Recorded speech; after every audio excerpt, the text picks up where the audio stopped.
ایاک نعبد و ایاک نستعین۔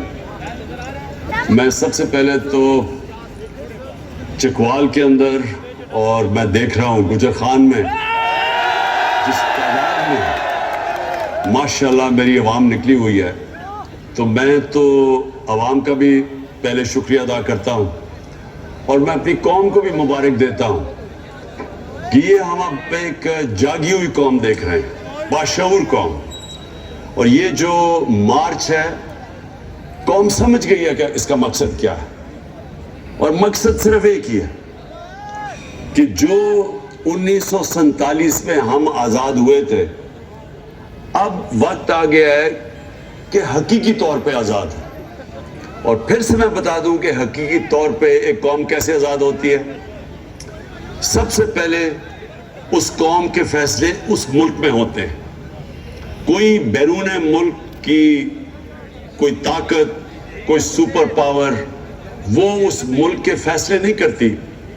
اپنے ملک کے لوگوں کے الیکٹڈ نمائندے ملک کی بہتری کے لیے، عوام کے مفادات کے لیے فیصلے کرتے ہیں۔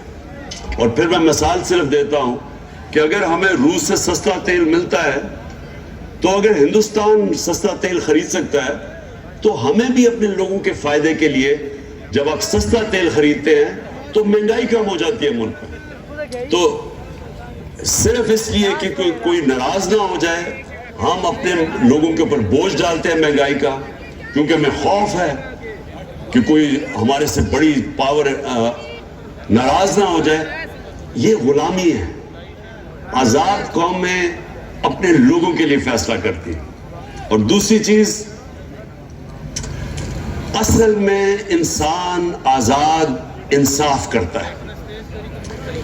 انصاف یعنی قانون، جس ملک میں قانون کی حکمرانی ہوتی ہے وہ لوگوں کو آزاد کر دیتا ہے انصاف دے کے، کیونکہ انصاف جب ملتے ہیں تو لوگوں کے حقوق مل جاتے ہیں۔ حقوق کا مطلب یہ ہے کہ ہر انسان، ہر پاکستانی، کوئی بھی طاقتور اس کے اوپر ظلم نہیں کر سکتا۔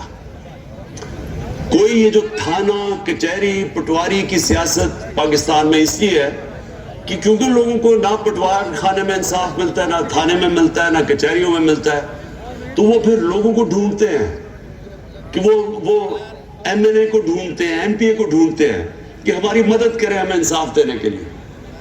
کسی بھی مغربی جمہوریت کے اندر جدھر حقیقی آزادی ہے وہاں کسی کسان کو، عوام کے نمائندے کو، مزدور کو، اس کو کوئی لوگوں کو ڈھونڈنا نہیں پڑتا کہ جا کے مجھے جب تک مجھے ایم این اے نہیں ملے گا، مجھے ایم پی نہیں ملے گا، مجھے انصاف نہیں ملے گا، کیونکہ وہاں کا جو نظام ہے وہ انصاف دیتا ہے۔ اور اسی لیے میں آپ سب کو کئی دنوں سے بتا رہا ہوں کہ کیوں پاکستانی اتنی مشکلیں کاٹ کے جاتے ہیں ملک سے باہر۔ چکوال میں تو نہیں، لیکن گجر خان کے کئی لوگ ہیں جو میں باہر ملا ہوں، یورپ میں، برطانیہ میں، وہ کیوں جاتے ہیں باہر؟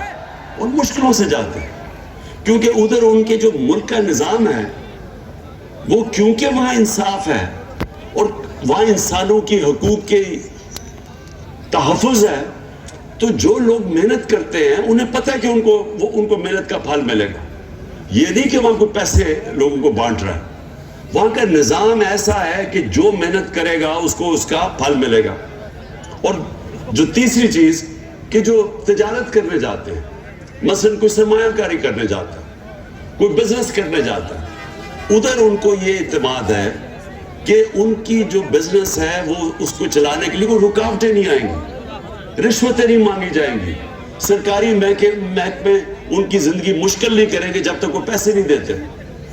اور اسی لیے وہاں سرمایہ کاری زیادہ ہے، وہاں خوشحالی زیادہ ہے، وہاں روزگار زیادہ ہے، کیونکہ وہاں لوگوں کے حقوق کی حفاظت ہے۔ تو انصاف ہوتا ہے تو خوشحالی ہوتی ہے۔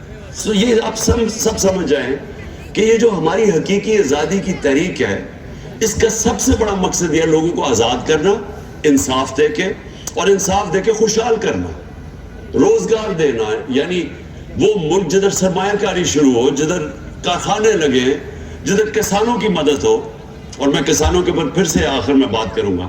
لیکن جب تک ایک ملک کے اندر